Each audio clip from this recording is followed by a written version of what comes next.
Hare Krishna. Hare Krishna. Welcome you all in the class. आज की class में आप सभी वैष्णव का बहुत बहुत स्वागत है। तो आज की क्लास शुरू करने से पहले हम बताते हैं कि कल जो है बहुत ही ऑस्पिशियस डे है, अक्षय तृतीया। तो अक्षय तृतीया जो तिथि ही है वो बहुत ही इम्पोर्टेंट है। हम सब जानते हैं इस दिन बहुत सी चीजें हुई थी। लक्ष्मी जी प्रकट हुई थी, व्यास देव ने महाभारत लिखा था, है ना। इस दिन जो है चंदन यात्रा, इस्कॉन में जो सबसे इम्पोर्टेंट चीज है वो शुरू होती है, चंदन यात्रा। और माधवेंद्र पुरी ने 21 दिन तक चंदन यात्रा का ये फेस्टिवल सेलिब्रेट किया, तब से इस्कॉन में अक्षय तृतीया के नाम से सेलिब्रेट किया जाता है। और भी बहुत सी चीजें हैं। एक छोटा सा वीडियो है हमारे पास अक्षय तृतीया का, तो वो हम अभी देखेंगे। तो आई रिक्वेस्ट भूमिका माधव जी से कि वो वीडियो शेयर कर दें, उसमें अक्षय तृतीया के बारे में पूरी इंफॉर्मेशन। माता जी एक बात बताओ, राधिका देवी दासी और गोवर्धन प्रभु जी की तृतीयादशी पे शादी हुई थी। अरे वो तो सब दोनों को मतलब मैरिज एनिवर्सरी की बहुत बहुत बधाई हम लोगों की तरफ से। हम लोग एक बार हरि बोल बोलेंगे, हरि बोल, हरि बोल। और आज जो भी है वो भी दो सेलिब्रेशन है। आज मेरे बेटे पार्थ का भी जन्मदिन है। आप सभी ने बहुत बहुत और आज थैंक यू माता जी। ठाकुर जी उसकी लंबी उम्र करें, अपना के भगवान में लगे, भगवान के इष्टन में। Thakur ji Krishna bless him. Thank you माता जी। तो अब अपने पार्थ का भी बर्थडे है, और आज हेतु की सेवा माता जी, उनका भी आज दोनों को हैप्पी बर्थडे। दोनों को एक साथ हैप्पी बर्थडे, एक साथ हैप्पी बर्थडे। तो हमारा ये विचार था कि अब हम लोग जो क्लास है वो अपना मंदिर में भी शुरू करें वापस। देखते हैं, अभी गर्मी कम होती है तो बहुत सुंदर, बहुत सुंदर। तो हम लोग क्लास अपना मंदिर में शुरू करेंगे। तो एक दिन हम लोग ठाकुर जी के दर्शन करे रहे और आपस में बातचीत। माता जी मेरा क्या होगा मंदिर में? ऑनलाइन भी होगा ना, ऑनलाइन भी रहे। हाँ, ऑनलाइन जो लोग ऑनलाइन में हैं वो ऑनलाइन रहेंगे और बस ऐसे मैंने श्री सखी में डाल दिया है। अच्छा, श्री सखी में डाल दिया है। माता जी आप श्री सखी में कि CVVN में है? हरे कृष्ण माता जी, अभी आपने मुझे लिया नहीं है किसी भी ग्रुप के अंदर। अच्छा तो अच्छा माता जी एक मिनट। हाँ जी, और मैं सुन लेती हूँ तो मैं आपसे बात करती हूँ। माता जी से लेते हैं। माता जी वीडियो शेयर करूं? Yes, start the video about Akshaya Tritiya.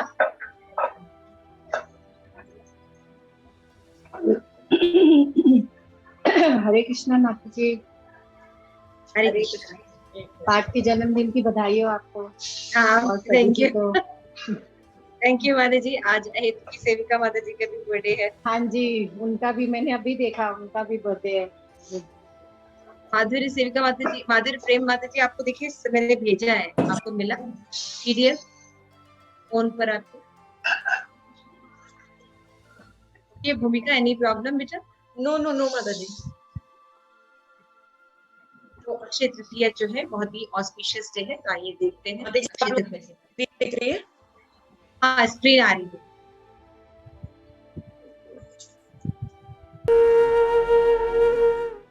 Hare Krishna. वैशाख मास के शुक्ल पक्ष की तृतीय को अक्षय तृतीय कहते हैं। पौराणिक ग्रंथों के अनुसार इस दिन जो भी शुभ कार्य किए जाते हैं उनका नित्य और अनंत फल मिलता है। ये इतना मंगलमय दिवस है कि इस दिन बिना कोई पंचांग देखे कोई भी शुभ और मांगलिक कार्य किया जा सकता है। ये बहुत ही विशेष दिन है क्योंकि इस दिन किए गए किसी भी शुभ कार्य का फल निरंतर मिलते रहता है। अक्षय तृतीया एक ऐसा विशेष और शुभ अवसर है जिससे कई सारे प्रसंग जुड़े हुए हैं। इस पावन तिथि पर श्री व्यास देव और गणेश जी ने महान ग्रंथ महाभारत लिखने के महत् कार्य की शुरुआत की थी। आज ही के दिन पवित्र गंगा जी स्वर्ग लोक से पृथ्वी लोक पर अवतरित हुई थी। भगवान श्री कृष्ण को सुदामा भी आज ही के दिन मिले थे। भगवान के अवतार श्री परशुराम इसी दिन अवतरित हुए थे। वृंदावन के बांके बिहारी मंदिर में केवल इसी दिन श्री विग्रहों के चरण कमल के दर्शन मिलते हैं। और 4 धामों में से जो मुख्य धाम है बद्रीनाथ, वहां के दर्शन भी आज के दिन से ही भक्तों के लिए प्रारंभ होते हैं। विश्व प्रसिद्ध जगन्नाथ पुरी यात्रा के रथ का निर्माण कार्य भी आज से ही शुरू होता है। इस दिन जप, हवन, पूजा और दान देने का विशेष महत्व है। आज के दिन प्राप्त किया गया ज्ञान और आज के दिन से किया गया दान कभी व्यर्थ नहीं जाते। इस दिन का एक और महत्वपूर्ण पक्ष है। वैशाख मास के शुक्ल पक्ष की तृतीया के दिन 21 दिनों तक चलने वाला चंदन यात्रा महोत्सव भी प्रारंभ होता है। भक्तों का भगवान के प्रति आदान प्रदान का ये एक अनोखा पर्व है, जिसमें ग्रीष्म ऋतु की गर्मी से भगवान को शीतलता प्रदान करने पूरे 21 दिनों तक अपने हाथों से घिसे चंदन का लेप भगवान को लगाया जाता है और मंदिरों में चंदन दान किया जाता है। श्री कृष्ण तो परम पुरुषोत्तम भगवान है, वे आत्माराम है। उन्हें किसी भी प्रकार की सुविधा की कोई आवश्यकता नहीं है, लेकिन फिर भी भक्तों के लिए तो भगवान ही सब कुछ है। भगवान उनके प्राण है, उनके परम मित्र है। उनके लिए किए गए सारे कार्य का उद्देश्य केवल एक ही होता है, भगवान की प्रसन्नता और संतुष्टि। इसलिए भगवान को चंदन लगाकर भक्त उनके प्रति प्रेम और लगाव व्यक्त करते हैं। कहते हैं कि भगवान जगन्नाथ जी ने स्वयं राजा इंद्रद्युम्न को आदेश दिया था कि वैशाख ज्येष्ठ के महीने में चंदन यात्रा का उत्सव मनाया जाना चाहिए। आज भी जगन्नाथपुरी धाम में भगवान की उत्सव मूर्तियों को पास के सरोवर में नौका के लिए ले जाया जाता है। प्राचीन काल में श्री गोपाल जी के विग्रह श्रीपद माधवेंद्रपुरी के स्वप्न में आए तथा उनसे मलयगिरी से चंदन लाकर उनका ताप मिटाने के लिए कहा। ये उदाहरण है कि किस प्रकार भगवान अपने प्रिय भक्तों को उनकी सेवा में संलग्न होने के असंख्य अवसर प्रदान करते हैं। इस दिन आप भी अपने स्थानीय इस्कॉन मंदिर में चंदन से अलंकृत भगवान के सुंदर विग्रहों के दर्शन करें और चंदन सेवा में संलग्न होकर भगवान के प्रति प्रेम भाव व्यक्त करने का अवसर प्राप्त करें। आइए अक्षय तृतीया और चंदन यात्रा के इस अति शुभ और कल्याणकारी दिन इस भौतिक जगत की भीषण ताप से मुक्त होने नित्य भक्ति द्वारा भगवान का शीतल आश्रय ग्रहण करने उनसे प्रार्थना करें, जिससे हम भी भगवत प्रेम के महासागर में तैर सके। आप सबको अक्षय तृतीया और चंदन यात्रा की हार्दिक शुभकामनाएं। धन्यवाद। हरे कृष्णा। ऐसे ही और भक्तिमय कार्यक्रमों के लिए देखिए Hare Krishna tele. Hare Krishna. Thank you so much Bhumika. इसके बाद भी मैंने एक शेयर किया हुआ है, ये है अक्षय तृतीया के बारे में छोटी सी इंफॉर्मेशन। आप सभी कल के दिन भगवान के दर्शन कीजिए, अनेक तरह के दान पुण्य आप कर सकते हैं, चैंटिंग कर सकते हैं, भगवान हीरिंग कर सकते हैं, इस्कॉन पटना जा सकते हैं जहाँ पे इनॉग्रेशन हो रहा है वहाँ पे महाराज गए हुए हैं इनॉग्रेशन करने के। तो इस तरह से आप बहुत सी चीजें हैं कर सकते हैं। उनका भी आपका सुंदर कीर्तन है, प्ले कर रही हैं, उसके बाद अपनी क्लास।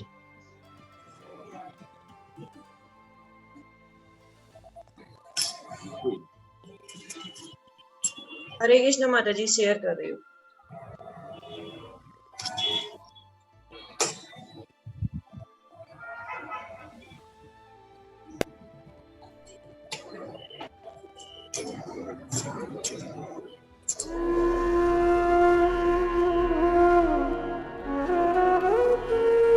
कीर्तन शेयर कीजिए माता जी की। हरे कृष्णा। वैशाख मास के शुक्ल यही आया है, एक सेकंड। अच्छा ये ठीक है माता जी, अब भी आया है ये पे।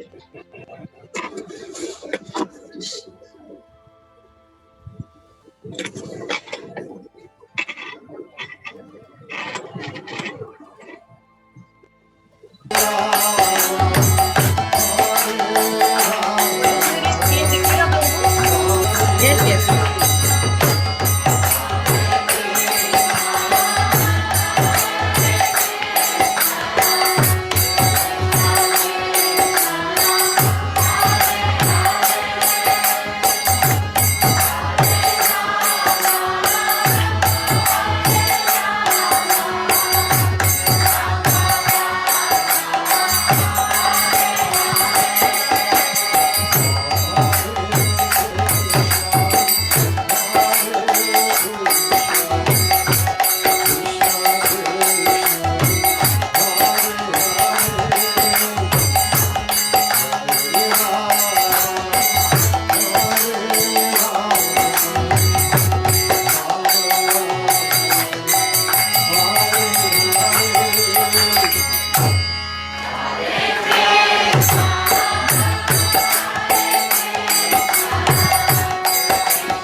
हरे कृष्णा। तो आई होप आप सबको अच्छा लगा होगा ये कीर्तन। इस तरह से हमें अलग अलग वैरायटी करनी चाहिए, है ना। कभी हमें भगवान का कीर्तन सुन सकते हैं, कोई रेसिपी देख सकते हैं, किसी इस्कॉन मंदिर का दर्शन कर सकते हैं। वो भी अब हम शुरू करेंगे कि अभी हम क्या करेंगे कि विश्व में जितने भी इस्कॉन हैं, क्लास शुरू करने से पहले हर एक दिन हम एक इस्कॉन मंदिर के बारे में थोड़ा सा देखने की और वहाँ की पिक्चर वगैरह देखने की कोशिश करें। भूमिका ये काम करेंगी, हफ्ते भर वो सर्च करेंगी कि कौन से इस्कॉन के बारे में उन्हें दिखाना है। इंटरनेशनल लेवल पे इस्कॉन है, आप उनको देखिए, करिए और आनंद लीजिए। श्री प्रभुपाद का मूवमेंट जो है वो ब्लिस मूवमेंट है और इसमें जीव जो है हर तरह के रस का आस्वादन कर सकता है। तो हम कोशिश करते हैं कि आप लोगों को केवल क्लासेस ही नहीं बल्कि उन चीजों को भी आस्वादन करा सके जिसके बारे में श्री प्रभुपाद कहते हैं कि भक्ति जो है वो 24 आवर एंगेजमेंट होती है ना। भक्ति में क्या होता है, हर रस होता है। तो आइए आज हम शुरू करते हैं क्लास अपने नारद भक्ति सूत्र श्लोका नंबर 16। ओम ज्ञानतिमिरान्धस्य ज्ञानाञ्जनशलाकया चक्षुरुन्मीलितं येन तस्मै श्री गुरुवे नमः। श्री चैतन्य मनोभीष्टं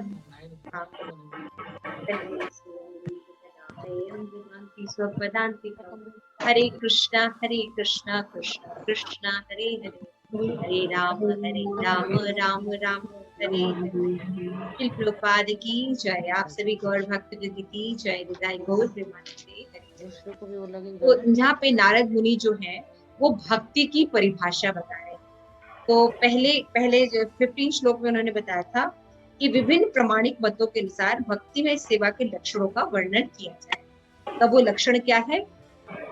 पूजा आदेशु अनुराग इति पराशय। तो पराशर मुनि के पुत्र श्री वासुदेव कहते हैं कि भक्ति विभिन्न प्रकार के भगवत पूजन में अनुराग है। सत्य स्वरूप अपना माइक अनम्यूट करो। हाँ, म्यूट कर लीजिए। सखी स्वरूपा माता जी माइक अपना।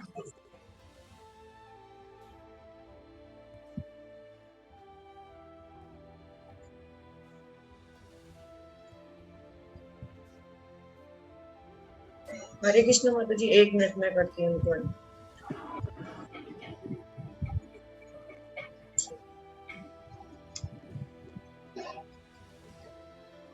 माता जी आप म्यूट हो गए फिर से। Hare Krishna, now it is okay. अब आवाज आ रही है हमारी? जी माता जी, थैंक यू। तो भक्ति की परिभाषा, तो अगर हम आपसे भक्ति की परिभाषा पूछे तो आप लोग भक्ति, शुद्ध भक्ति किसे कहते हैं, क्या क्या परिभाषा देंगे? किस आचार्य की आपके बुक से याद है? तो याद है शुद्ध भक्ति को अगर आचार्य की परिभाषाओं से बताई जाए तो कौन सी परिभाषा आप देंगे?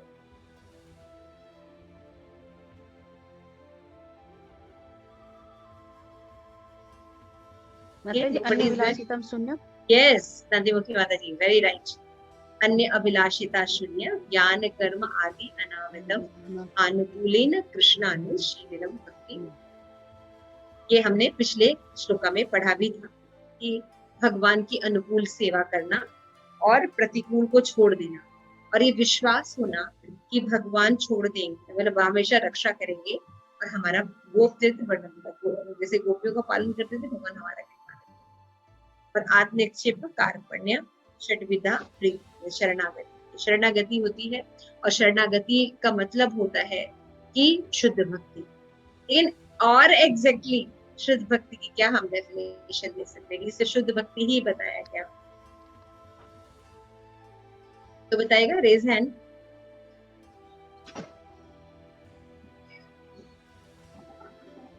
यस, नरसिंह स्तुति माता जी। हरे कृष्णा माता जी। मुझे अभी मैंने पढ़ा था उसमें, जैसे हम अपनी सब इंद्रियों को जो अगर हम भगवान की सेवा में लगाते हैं और सततम ऋषिकेश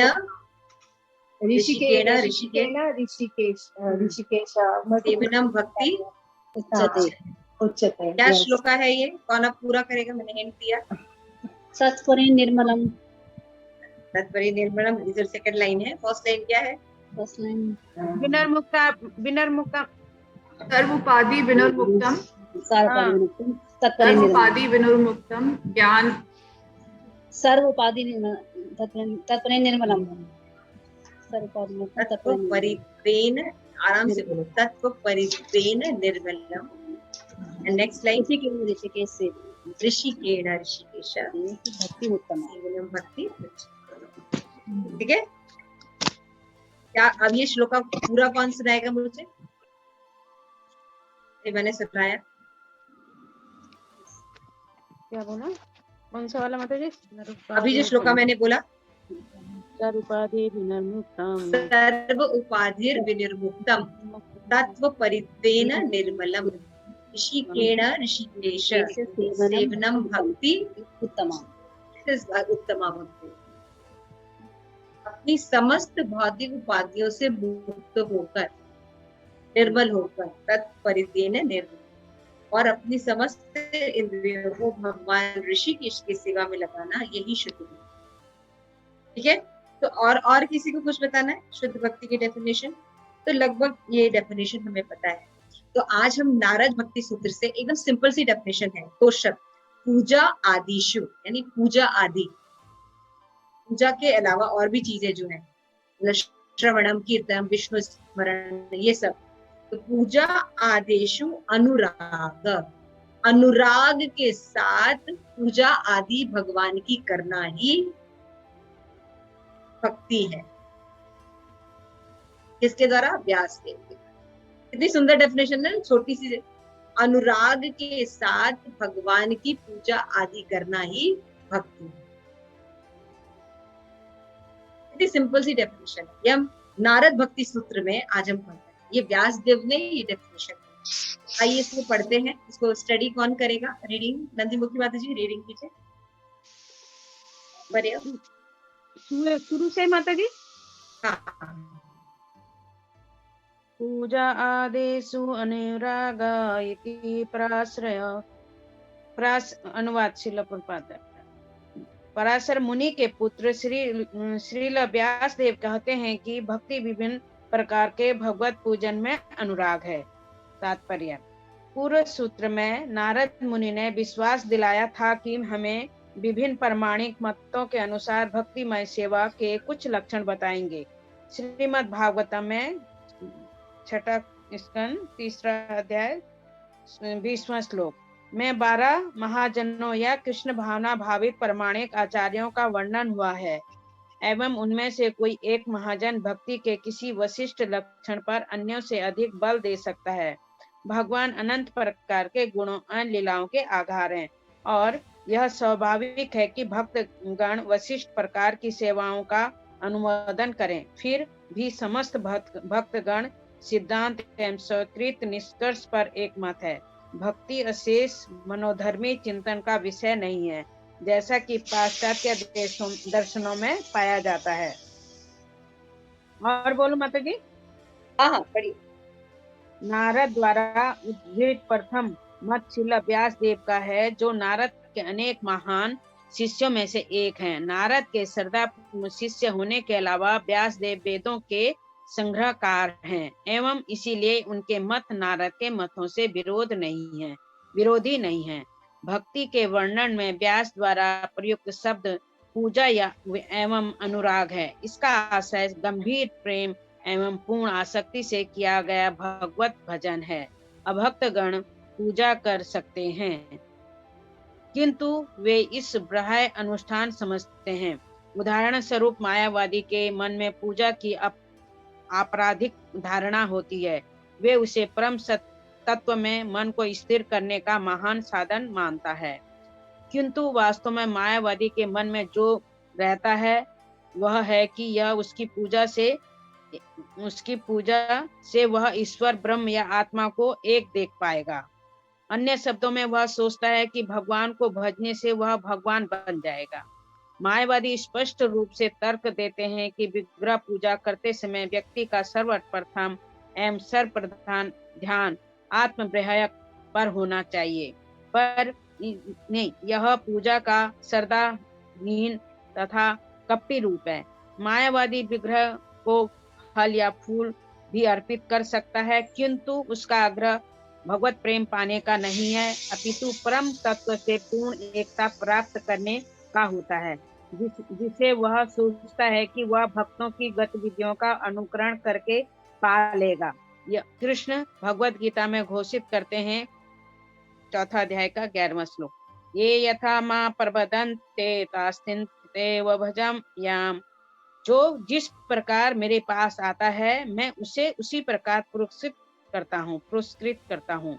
अतः जो भगवान के ब्रह्म ज्योति में सामने की इच्छा करते हैं उनको उसी निर्विशेष पदवी से पुरस्कृत किया जाता है। कुछ लोग कहते हैं कि भगवान की मानसिक पूजा बाह्य पूजा से श्रेष्ठ है, किंतु श्रील प्रभुपाद ऐसे भेदभाव नहीं करते। एक मिनट नंदिनी माता जी, हरे कृष्ण। आगे परम कृष्णा माता जी पढ़िए इस पैराग्राफ। अनम्यूट करिए माता जी।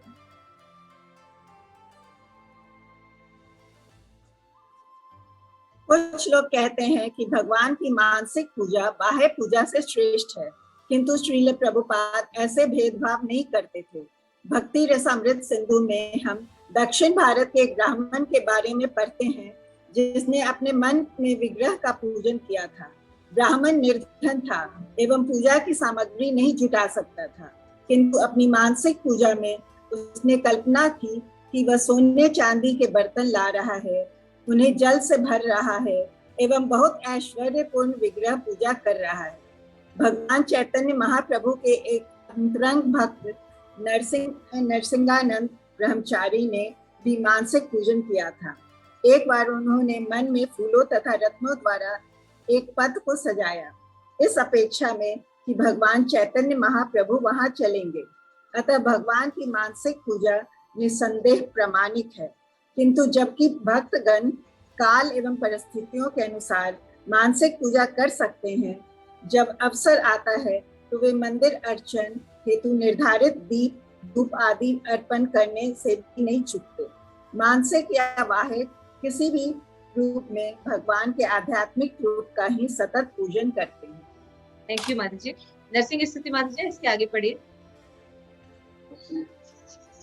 एक गंभीर भक्त की पूजा कभी भी केवल यांत्रिक नहीं होती, अपितु अनुराग सहित होती है। वास्तविक पूजा मन, इंद्रिय तथा समस्त शारीरिक अंगों से होती है। अतः पूजन का अर्थ सीमित नहीं है। व्यक्ति की सभी इंद्रिक एवं मानसिक क्रियाएं का भगवत सेवा में नियुक्त इसके अंतर्गत है। जैसा भगवान कृष्ण कहते हैं, अहम सर्वस्य प्रभवो मता सर्व पर्वतते इति मत्वा भजन्ते मां बुधा भाव समान्विता। मैं सब आध्यात्मिक एवं भौतिक लोगों का श्रोत्र हूँ। हर वस्तु मुझ में उद्भूत है। जो बुद्धिमान लोग ये अच्छी तरह जानते हैं कि वे मेरी भक्ति में सेवा में नियुक्त होते हैं तथा अपने पूर्ण हृदय से मेरा भजन करते हैं। भगवद गीता 10.8। भगवान कृष्ण महात्माओं का वर्णन भक्ति से सदा मुझे भजने वाली महान आत्माएं कहकर करते हैं। भगवद गीता 9.14। हरे कृष्ण। थैंक यू माता जी। अहित की सेवा माता जी पढ़िए। हरे कृष्णा माता जी। हरे कृष्णा। जन्मदिन की बधाई। थैंक यू माता जी। आपको अच्छी आयु और अच्छी भक्ति। आराधना के अंतर्गत कई क्रियाएं हो सकती हैं, किंतु पूजा शब्द विशेष रूप से मंदिर में अर्च्य विग्रह की आराधना है। यद्यपि भगवान चैतन्य महाप्रभु स्वयं श्री कृष्ण थे, तथापि वे पुरी के मंदिर में भगवान जगन्नाथ की पूजा करते थे। चैतन्य महाप्रभु प्रत्येक दिन विग्रह का दर्शन करने जाते थे एवं महान दिव्य आनंद का अनुभव करते थे। जब रथ यात्रा से पूर्व अनावसर के समय भगवान जगन्नाथ मंदिर से अनुपस्थित होते थे तो चैतन्य महाप्रभु को उनकी अनुपस्थिति की तीव्र पीड़ा का अनुभव होता था तथा वे एकांतवास में अलालनाथ चले जाते थे। अतः विग्रह पूजा में केवल नवदीक्षितों के लिए ही नहीं है, न वह निर्विशेष ध्यान का साधन मात्र ही है। यह भक्ति में सेवा का आवश्यक अंग है। यद्यपि इस युग में पवित्र भगवान नामों का जप भक्ति में सेवा की अग्रणीय पद्धति है, तथापि भक्त को कलयुग के दूषण की प्रबल पीड़िताओं की प्रतिकरण हेतु अर्चा विग्रह की पूजा भी करनी चाहिए। यह शील जीव गोस्वामी का मत है। थैंक यू माता जी। ये पढ़ेगा Mika, you have book? No, माता Somebody जी, is left. Somebody is left. बस बुक है, पढ़ना चाहेंगे? Yes, हरे अनंग मंजरी माता जी। कृष्ण माता जी। अनंग मंजरी माता जी। हरे कृष्णा। व्यास देव की श्रीमद् भागवतम को पढ़ने से हम जानते हैं कि उनकी समझ में भगवत भजन, अर्चा विग्रह के मंदिर अर्चन तथा सीमित नहीं। श्रीमद् भागवतम के 7वें स्कंद में प्रहलाद महाराज भक्ति में सेवा की 9 पद्धतियों का वर्णन करते हैं। शील व्यासदेव और शील प्रभुपाद अनेक बार प्रथम 2 तत्वों भगवान के यश के श्रवण एवं कीर्तन पर वर्तमान युग के लिए विशेष रूप से सबसे अधिक महत्वपूर्ण बताकर बल देते थे, किंतु भक्ति की 9 पद्धतियों में से किसी का भी प्रतिपादन करने से व्यक्ति को भगवत भजन के प्रति अनुराग प्राप्त हो सकता है। हरे कृष्ण। तो ये बहुत ही सुंदर भाव जो है व्यास देव ने दिया है कि शुद्ध भक्ति का मतलब क्या होता है। तो शुद्ध भक्ति की बहुत से मतलब रूप गोस्वामी ने दिया, जैसे देखा हमारे आचार्यों ने भी शुद्ध भक्ति की डेफिनेशंस दी है और भी अनेक पुराणों में भी शुद्ध भक्ति के बारे में बताया। लेकिन यहाँ पे नारद मुनि जो है व्यास देव का एग्जाम्पल दे रहे हैं, क्योंकि व्यास देव में बहुत बड़ी अथॉरिटी है जो कि भक्ति को प्रतिपादित करते हैं। तो हमारे वैष्णव संप्रदाय में तो जो वैष्णवाज हैं वो व्यास देव द्वारा रचित ही श्रीमद् भागवतम करते हैं, इसे मार्गदर्शन देते हैं। तो व्यासदेव जी का कथन है कि पराशर मुनि के पुत्र श्री व्यासदेव कहते हैं। तो यहाँ पे व्यासदेव को एक अलंकार दिया गया है, एक उपमा दी गई है। उनको सीधे व्यास न बोलकर क्या बोला जा रहा है, पराशर। पराशर जो है वो व्यासदेव जी के पिता है। पराशर मुनि यहाँ पे क्यों कहा गया है, तो बता सकते हैं?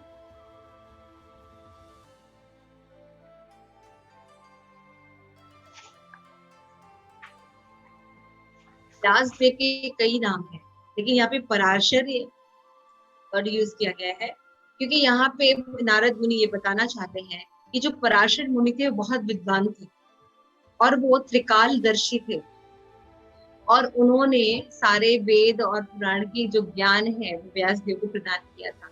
तो मतलब बहुत से लोग कह सकते हैं कि व्यासदेव जो है केवल भगवान के शक्तिवेश अवतार है या समथिंग ये है। साथ में ये भी पता होना चाहिए कि परंपरा से ही इनको ज्ञान प्राप्त हुआ है। उनके पिता जो है पराशर मुनि थे। सत्यवती का प्रसंग आपने सुना होगा। तो पराशर मुनि जो थे वो त्रिकालदर्शी थे। तो ऐसे महान विद्वान ऋषि के भी पुत्र व्यासदेव बात कह रहे हैं, तो इनकी बात का बहुत महत्व है ना। तो वो क्या कह रहे हैं कि जो भगवान का जो पूजा आदि है यानी नवदा भक्ति, इसके बारे में हम पढ़ते हैं। श्रवणम कीर्तनम विष्णु स्मरणम अर्चनम वंदनम दास्यम साख्य आत्मी। तो ये नवदा जो भक्ति है इसको कैसे करना, अनुराग के साथ, केवल प्रेम नहीं, अनुराग के साथ है कि हृदय के साथ भगवान के अनुकूल जो भक्ति है उस भाव के साथ, राइट एटीट्यूड के साथ, उत्साह, निश्चय, धैर्यात, तत्त कर्म प्रवर्तनात्, संग त्यागात्, सतो वृत्ति, षड्वी भक्ति प्रसिद्ध, इस भाव, इस एटीट्यूड के साथ भक्ति है ना। तो कहने का मतलब क्या है कि एक शब्द में अगर हमें बताना है कि भक्ति क्या होती है, तो अभी आपके पास एक और डेफिनेशन है कि पूजा आदि अनुराग इति। पूजा आदि अनुराग, सिंपल है, 3 शब्द है, पूजा आदि अनुराग इति, इसको ही शुद्ध भक्ति कहते हैं। तो यहाँ पे नारद मुनि बताते हैं कि 12 महाजनों ने हमें कई प्रकार की पद्धति बताई और प्रकार की पद्धति का वर्णन किया है और उन्होंने अलग अलग सिद्धांत प्रतिपादन भी किया है लेकिन एक बात उन्होंने सबने मानी है कि ये नवदा भक्ति प्रेम पूर्वक जब संपादित किया जाता है भगवान को, तो व्यक्ति जो है भगवत धाम बहुत आराम से। लास्ट में प्रभुपाद बोलते भी हैं कि हालांकि इस कलयुग में हरि नाम संकीर्तन को सबसे ज्यादा महत्वपूर्ण बताया गया है ना, ये हरे कृष्णा कृष्ण कृष्ण हरे हरे, हरे राम राम राम हरे हरे, इस हरि नाम की चैंटिंग करना ही युग धर्म है।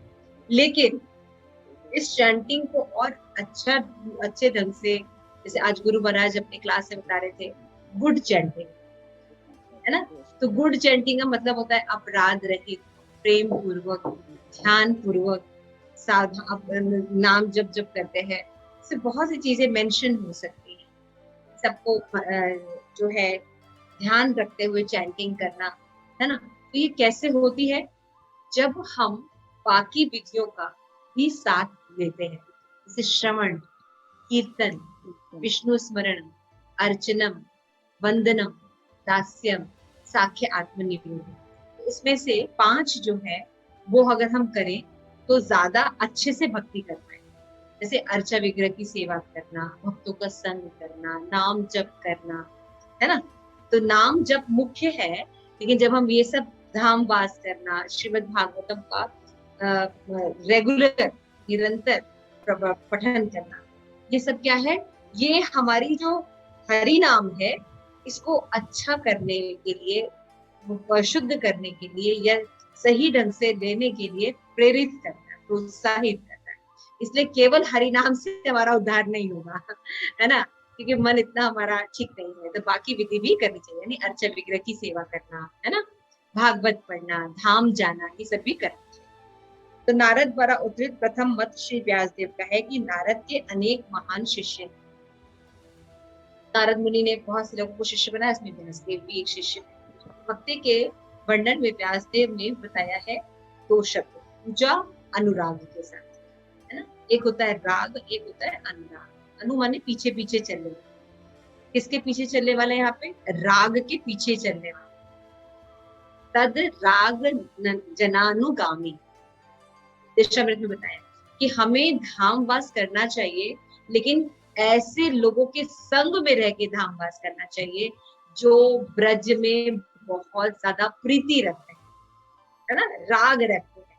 तो ऐसे भक्तों के साथ जब हम धाम जाते हैं तो हमारा भी अनुराग निश्चित हो जाए। इस तरह से बताते हैं कि भगवान में पूजा करना, भगवान के बारे में भागवत श्रवण करना, साधु संग करना, नाम जप करना, अर्च विग्रह की सेवा करना, ये जब हम प्रीति पूर्वक करेंगे तो निश्चित ही हमारी भक्ति में लेवल जो है बढ़ेगा, यानी श्रद्धा से हम अनर्थ निवृत्ति को बहुत आसानी से पार कर जाएंगे। उसके बाद निष्ठा, आसक्ति, भाव, प्रेम हम प्राप्त कर सकते हैं। यहाँ पे श्रील प्रभुपाद यहाँ पे जो श्रील प्रभुपाद के डिसिपल हैं, उन्होंने बड़ी अच्छी बात की कि इसका आशय क्या होता है कि गंभीर प्रेम एवं पूर्ण आसक्ति से किया गया भगवत भजन। शब्द बहुत इंपॉर्टेंट है कि भक्ति का मतलब ही नहीं था हाँ आए क्लास में बैठ गए सुन लिया, बैठे हरि नाम 16 माला, क्योंकि दीक्षा ली है तो 16 माला करनी है। आज गुरु महाराज क्या कर रहे थे कि हमें चैंटिंग करनी चाहिए, जैसा क्राइंग बेबी, एक छोटा सा बच्चा। आज महाराज ने बड़ा अच्छा बोला, मैं पता नहीं बहुत देर तक सोचती रही और मैं यही सोचती थी कि इस तरीके से शायद हमने कभी नहीं सोचा। गुरु महाराज समझा रहे थे कि एक जो छोटा सा बच्चा होता है उसको जब प्रॉब्लम होती है, गिर जाता है या उसको भूख लगती है या अंधेरा होता है या कहीं पड़ा होता है, उसको उसकी माँ की याद आती, वो रोता है। उस समय पूरी दुनिया में इसके आसपास क्या हो रहा है उसका ध्यान नहीं जाता, वो केवल रोता है और अपनी माँ को पुकारता है, रो के, और केवल एक ही चीज कहता है, सोचता है कि उसको पूरा विश्वास होता है कि मेरी माँ मुझे बचाएगी, मेरी माँ मुझे उठा लेगी और मुझे सारे दुखों से मुक्त करेगी। इस तरह से हमें चैंटिंग करनी चाहिए, इस तरह से सर्वमिति बोल रहे थे ना महाराज। हाँ, सर्वमिति कम आत्मा स्वात्मनम परम पदम। नाम जो है ये चैंटिंग जब हम करते हैं तो ये हम भगवान को इस तरह पुकारे। तो महाराज बता रहे थे कि हमारे माँ बाप तो कृष्ण है और उन्होंने भगवद गीता में कहा है, जब हम कृष्ण को पुकार रहे हैं, श्रीमती राधा रानी को पुकार रहे हैं, तो हमें और किसी का ध्यान नहीं रहना चाहिए। हम केवल भगवान को पुकारे कि हे भगवान, आपके थे, आपके हैं, लेकिन अपने दुष्कर्मों के कारण कहाँ फंसे हुए हैं, लेकिन मुझे पूर्ण विश्वास है आप ही मेरी रक्षा कर सकते, मुझे नहीं इस भाव से चैंटिंग करना चाहिए। तो क्या होगा, राधा कृष्ण को पूरा कंसंट्रेशन है। तो जेन्युइन क्राई, महाराज कह रहे थे child crying baby, it's not crying Baba. Child को क्राइंग होना चाहिए, बाबा की तरह क्राइंग नहीं करना चाहिए। बाबा लोग नाटक करते हैं वैसे क्राई नहीं होना चाहिए, क्राइंग बेबी होना चाहिए। बेबी, और खाली बेबी शब्द भी यूज कर सकते थे, लेकिन उन्होंने बेबी नहीं, क्राइंग बेबी यूज किया है, रोता हुआ बच्चा। और कैसा रोता हुआ, हर समय रोता रहता हुआ बच्चा नहीं, जो सचमुच उसको अपनी माँ चाहिए, अभी इसको सचमुच कोई प्रॉब्लम है, सचमुच उसको भूख लगी है, तो वो अपनी माँ को पुकारता है, वैसा बेबी चाहिए रोता हुआ, है ना। यानी जब हम चैंटिंग करें तो हमें संबंध ज्ञान पता हो कि हे ठाकुर जी, मैं आपकी हूँ और संसार दावर न लगे, आग लगी हुई है दुनिया में, हर लोग केवल मुझे दुख ही प्रदान करते हैं, केवल आप ही मेरे आश्रय तत्व हैं और मुझे बचा सकते। आदि दैविक, आदि भौतिक, आदि आध्यात्मिक, इन तीनों से केवल भगवान ही मुक्त कर सकते हैं, देवी देवता भी नहीं कर सकते। इसलिए आसक्ति और प्रेम पूर्वक जप करना चाहिए। यहाँ पे उदाहरण दिया गया है कि अभक्त पूजा कर सकते हैं किंतु वे वाय अनुष्ठान समझते हैं। एक भक्त जो विग्रह की सेवा करता है तो उसके लिए वो विग्रह नहीं होता है, उसके लिए वो प्राण होते हैं, है ना। हमारे आचार्य भजन गाते हैं ना, राधा कृष्ण प्राण मूल युगल किशोर, है ना। वो नहीं, वो उनके लिए विग्रह नहीं है, मूर्ति नहीं, तुम्हें साक्षात ब्रजेंद्र नंदन, है ना। सबसे अच्छा एग्जाम्पल चैतन्य चरितामृत में लगता है विष्णु प्रिय। 16 साल की हैं, विवाह हुआ है, चैतन्य महाप्रभु ने संन्यास ले लिया, अब वो जा रहे हैं, तो आप उनका पेन समझ सकते हैं विष्णु प्रिया का। तो चैतन्य महाप्रभु ने उनको विग्रह दिया और कहे कि ये मेरा ही स्वरूप है, तुम जब इसको सेवा करोगी, पूजा करोगी, तो मैं सदैव उपस्थित हूँ। वो विग्रह की ऐसी ही सेवा करते, वो कहीं नहीं जाती थी, वो दिन भर विग्रह सेवा में रहती थी। और वो ऐसा था उनका विग्रह सेवा कि साक्षात भगवान उनके साथ खड़े होते। तो वहां पे बुलाता है, मूर्ति नाही तुम्ही साक्षात ब्रजेंद्र नंदन। चैतन्य चरितामृत में ऐसा है कि हे भगवान, ये आपका विग्रह नहीं है जैसा लोग सोचते हैं, खाली विग्रह है नहीं, तुम सचमुच खड़े हो, तुम सचमुच हो यहाँ पे। तो साक्षात भाव ये होना चाहिए। तो जो मायावादी होते हैं वो हो सकता है पूजा करते हो, मंदिर भी जा रहे हो, लेकिन उनका हृदय भक्तों जैसा नहीं है। तो यहाँ पे बता रहे हैं कि वो क्या कहते हैं कि वो परम तत्व में मन से स्थिर करने का महान साधन मानता है, किंतु वास्तव में मायावादी के मन में जो रहता है वो उसकी पूजा से ईश्वर, ब्रह्म एवं आत्मा को एक देख पाएगा। यानी ब्रह्म के 3 स्तर पे रियलाइजेशन होते हैं, ये भक्त को पता होता है कि भगवान से निकलने वाली जो ज्योति है ये भगवान है, भगवान सबके हृदय में भी रहते हैं परमात्मा के रूप में, ये कॉन्सेप्ट भी उसको होता है। लेकिन वो कृष्ण है, उनका त्रिभंग ललित रूप है, उनकी माता है, पिता है, फ्रेंड्स हैं, भगवान का भूलोक धाम है, एंड सो मेनी एक्टिविटीज। ये अब उसका संबंध होता है भगवान से, किसी ने रस में, माधुर्य रस में, वात्सल्य रस में, तो ये भक्त का रियलाइजेशन होता है। लेकिन मायावादी इन तीनों को एक ही कर देता है, तो उसका रियलाइजेशन ब्रह्म अवस्था पे होता है, सोचता है कि वही सब कुछ है।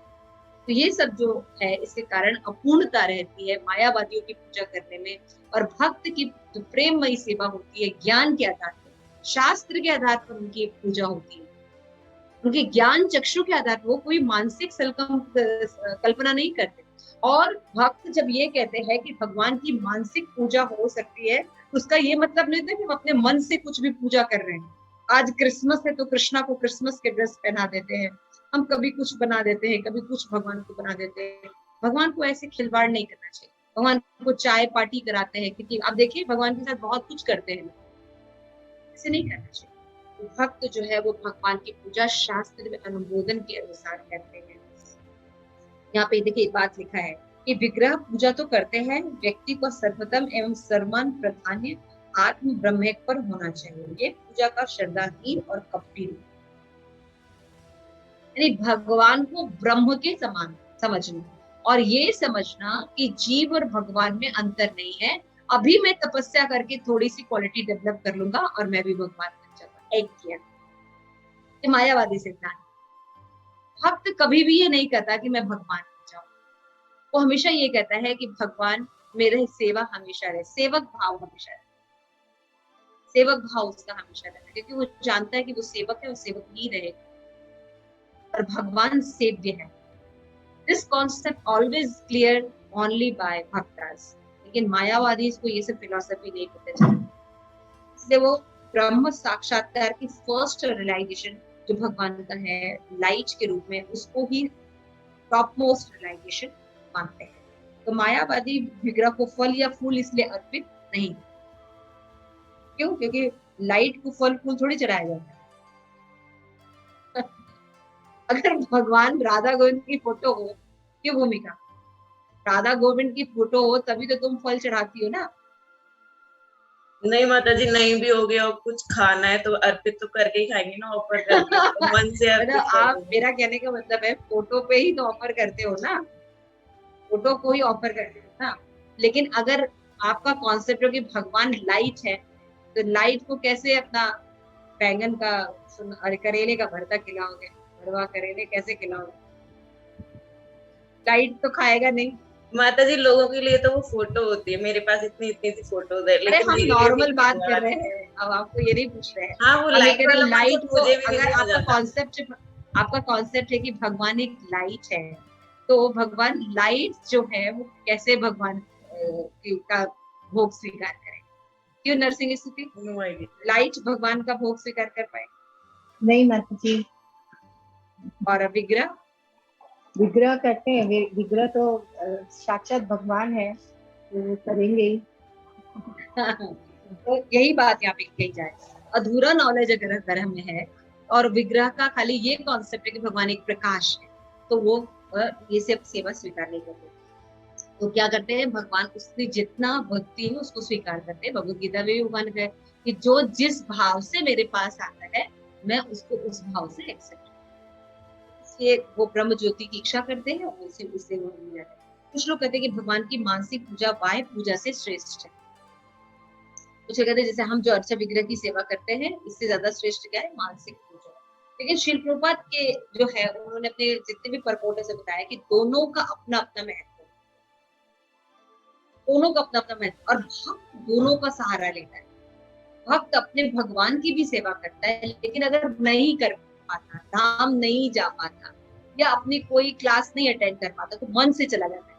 मन से वो सोचता है वृंदावन धाम के बारे में, या कोई जैसे मान लीजिए हम लोग यहाँ पे क्लास में हैं और बातें करें कि अक्षय तृतीया वाले दिन पटना में ऐसे ऐसे उत्सव हो रहा है, गुरु महाराज ऐसे ऐसे आए हुए हैं और परम प्रेष्ठा माता जी सामने से आनंद ले रहे हैं, तो हम लोग क्या सोचेंगे, ओ हम लोग भी होते तो कितना अच्छा होता, राइट? ये अब माता जी तो रसगुल्ला खाएंगे, हमें फोटो ही भेज सकती है, तो उसी में संतुष्ट होना पड़ेगा हमें। है ना? जैसे हेतु की सेवा माता जी का जन्मदिन है, तो वो बहुत चाहती होंगी कि हम पार्टी करें ना। हेतु की माता जी आप चाहते होंगे ना हम सब आए, हाँ, लेकिन अभी आप फोटो दिखाएंगे तो हम लोग क्या कर सकते हैं, निर्विशेषवादी रहेंगे। लेकिन अगर भक्त रहते तो क्या होता, आपके घर जाते तो आपके साथ बैठ के पेट से भी खाते हैं वो केक वगैरह, राइट? समझ में आ गया ना, यही अंतर होता है। तो यहाँ पे ये बताया, तो भक्त के लिए मानसिक पूजा भी उतनी इम्पोर्टेंट होती है, लेकिन उसको विग्रह आराधना भी उसकी इम्पोर्टेंट होती है। यही बात यहाँ पे समझा रहे हैं। देखिए यहाँ पे बताया कि ब्राह्मण का जो निर्धर ब्राह्मण था, उसने खीर चढ़ाई, ये चढ़ाई, याद है आप लोग, कथा याद होगी। तो उसमें क्या होता है कि ऐश्वर्यपूर्ण ढंग से भगवान की सेवा करता है, भगवान को सुखा, और वहां उसने खीर टेस्ट करने के लिए उंगली डाली कि गर्म है कि नहीं, और यहाँ भौतिक जगत में उसका हाथ चल गया। ये कथा है और ये सच घटना है। है ना। तो समाधि ऐसी लगती है क्योंकि इसी शरीर से हम भगवान की धाम जा सकते हैं। भक्ति का ये बहुत ही सुंदर मार्ग है। हमें कुछ चेंज करने की जरूरत नहीं, हमें अपना स्थान बदलने की जरूरत नहीं, हमें कोई हिमालय पे जाने की जरूरत नहीं। हम जिस आश्रम में रहते हैं वहीं पर स्थित हो जाए और निरपराध भाव से केवल हरे कृष्णा कृष्ण कृष्ण हरे हरे, हरे राम राम राम हरे हरे का चैंटिंग करे, धाम वास करे, भागवत श्रवण करे, नारद भक्ति सूत्र सुने, क्लासेस करे, तो क्या हो जाएगा, हम इसी शरीर से वैकुंठ में हैं। इस दुनिया में नहीं है। इस समय आदि दैविक, आदि भौतिक, आदि आध्यात्मिक कलेश हमारे ऊपर प्रभाव नहीं है। हम भगवान की भक्त हैं, तो इसलिए मानसिक पूजा भी भक्त करते हैं और वैसे भी पूजा करते हैं। आपसे अभी कोई ये बात प्रश्न पूछ सकता है कि मानसिक पूजा श्रेष्ठ है कि अर्चा विग्रह की डायरेक्ट सेवा श्रेष्ठ है? आंसर क्या है? दोनों सेवा ही करनी चाहिए भक्त। अगर भक्त कहीं न जा सके तो उसको मानसिक सेवा करनी चाहिए, नहीं तो अपने विग्रह की सेवा करनी चाहिए। से जो है भगवान के प्रति कैसा होगा? अनुराग वाला प्रेम, अनुराग के साथ। माता जी ऐसा भी हो सकता है ना, जैसे हम कहीं गए हैं, किसी के घर में गए हैं, वो हमारा मंदिर नहीं होता, लेकिन हम अपने मंदिर को स्मरण करके स्मरण करना है। यस, वही मैं कह रही हूँ कि भक्त जो है दोनों विधियां उसकी साथ साथ चलती है। जैसे माधवेंद्रपुरी की कथा में आता है ना कि वो गोपीनाथ को चंदन लगाते थे लेकिन उनके गोपाल का स्मरण होता था।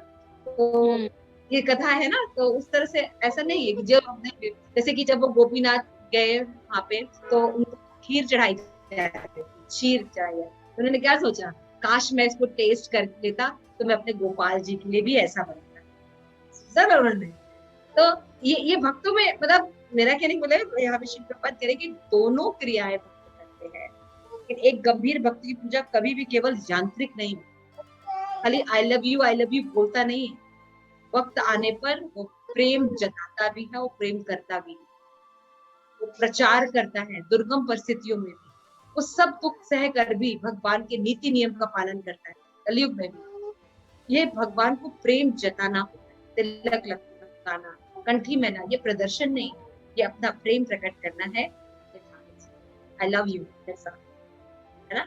जब हम भगवान से प्रेम करते हैं तो हमें तिलक धारण करना चाहिए, हमें कंठी माला पहननी चाहिए, है ना, हमें जब चैंटिंग करना चाहिए। You know, so these are the way to express our love towards God. वास्तविक पूजन मन, इंद्री तथा समस्त शारीरिक अंगों से होती है, अतः पूजन का अर्थ सीमित नहीं है। यानी पूजा का मतलब केवल अर्चा विग्रह की सेवा ही पूजा नहीं है। हम मानसिक रूप से, मन से, जो बुद्धि से जो भगवान की पूजा करते हैं, भगवान के और भी एस्पेक्ट के बारे में हम सोचते हैं, वो भी अर्चा विग्रह की सेवा में ही आता है। इसको कहते हैं प्रीति पूर्वक अर्चा विग्रह की सेवा। हम कहीं जाते हैं, किसी के मंदिर देखते हैं, बहुत अच्छे से सेवा कर रहे हैं, तो हम वहां से सीखते हैं, ओ हम ऐसे भी भोग लगा सकते हैं, है ना, या हम भगवान के लिए ऐसे कर सकते हैं। कभी हमारे रुक्मिणी द्वारकाधीश है और बहुत सी फ्रेंड्स, आप सखियों में से घर आते हैं, कितनी चीजें ठाकुर जी के लिए लेके आते हैं। मध्य जी ठाकुर जी के लिए पैरट लेके आते हैं, ठाकुर जी के लिए गाय लेके आते हैं, सो मेनी। ये क्या है? ये प्रीति लक्षण है। कोई वैष्णव के घर जाता है, कुछ लेके जाता है बना के, है ना, कि उनके घर में जगन्नाथ जी हैं या बलदेव है या सुभद्रा जी हैं या द्वारका हैं, लड्डू गोपाल है, तो उनके लिए कभी कभी कुछ बना के लेके जाता है। What is this? This is love towards Lord. When you cook and offer prasad to Lord, they show love to you. जब हम किसी नौकर को रख देते हैं पूजा करने के लिए, ब्राह्मण रख देते हैं घर में पूजा के लिए, and we can't do this, is not love. भक्त हर काम अपने हाथ से ठाकुर जी के लिए करते हैं, तो ऐसी पूजा आदि से होती है, इसको भक्त यही कह रहे हैं, है ना। फिर से बता रहे हैं, आराधना के अंतर्गत कई क्रियाएं होती हैं, पूजा केवल अर्चा विग्रह की आराधना। तरह से व्यास देव की श्रीमद् भागवतम को पढ़ने से हम जानते हैं कि उनकी समझ में भगवत भजन अर्चा विग्रह के मंदिर अर्चन तक सीमित नहीं है। श्रीमद् भागवतम के 7वें स्कंद में प्रहलाद महाराज भक्ति में सेवा के 9 प्रकार बताए हैं, और व्यास देव और श्री प्रभुपाद अनेक बार प्रथम 2 तत्व भगवान के श्रवण कीर्तन पर वर्तमान युग के लिए विशेष रूप से अधिक महत्व देते हैं। यानी क्या कहने का मतलब है, हम एक चीज अपना ले पांचों में से तो हम भगवत धाम जा सकते हैं, लेकिन वो बहुत मुश्किल है करने में। इसलिए हमें पांचों का अनुसरण लेना चाहिए। हमें साधु संग भी करना चाहिए, नाम जप भी करना चाहिए, मथुरावास भी करना चाहिए, शिव श्रद्धा के साथ मूर्ति का सेवन भी करना चाहिए, विग्रह सेवा भी करना चाहिए, और धामवास हो गया, धामवास करना चाहिए। जो पांचों चीजें हैं वो हमें प्रेम पूर्वक करने से हम शीघ्रता से भक्ति में प्रगति करते हैं। किंतु भक्ति की 9 पद्धति में से किसी एक का भी प्रतिपादन करने से व्यक्ति को भगवत भजन के प्रति अनुराग प्राप्त तो हो सकता है। एक का भी करे तो भी पालन हो सकता है, लेकिन क्योंकि कलयुग के लोगों में इतना अनुराग है नहीं, एक्चुअली जिस अनुराग की बात की जा रही है, तो सब तरफ से करना चाहिए, है ना। तो I think I have clear, आज का ये श्लोक में ये बताया गया है। लेकिन आप लोग कुछ ऐड कर सकते हैं, कोई लाइन है, कोई बात है ऐड करना चाहे तो ऐड कर सकते हैं।